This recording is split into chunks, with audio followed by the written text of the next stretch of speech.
এনসিপির প্রার্থী ডাক্তার মাহমুদা আলম মিতুর ভোটের খরচের বেশিরভাগই দান হিসেবে নিয়েছেন। ৬ জন ব্যক্তি তাকে দান করেছেন এবং ক্রাউড ফান্ডিংয়ের মাধ্যমেও অর্থ তুলেছেন তিনি। রাজাপুর ও কাঠালিয়া নিয়ে গঠিত ঝালকাঠি ১ থেকে ভোট করছেন মাহমুদা আলম মিতু।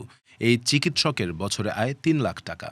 নগদ রয়েছে ২৮,৪০,০০০ টাকা। ৪৫ লাখ টাকার স্বর্ণ এবং ব্যাংক ব্যালেন্স সহ মিতুর অস্থাবর সম্পদের মূল্য ৭৪,৩১,০০০ টাকা। তার চিকিৎসক স্বামীর রয়েছে ৫৩,৪১,০০০ টাকার অস্থাবর সম্পদ। মাহমুদা আলম মিতু ভোটে খরচ করবেন ২৫ লাখ টাকা। এর মধ্যে রয়েছে নিজের আয় থেকে ৫ লাখ এবং স্বামীর দেয়া ৩ লাখ। বাকি ১৭ লাখ নিয়েছেন দান হিসেবে। ৬ জন তাকে দিয়েছেন ৯,৯০,০০০ টাকা। ৭,১০,০০০ তুলেছেন ক্রাউড ফান্ডিং করে।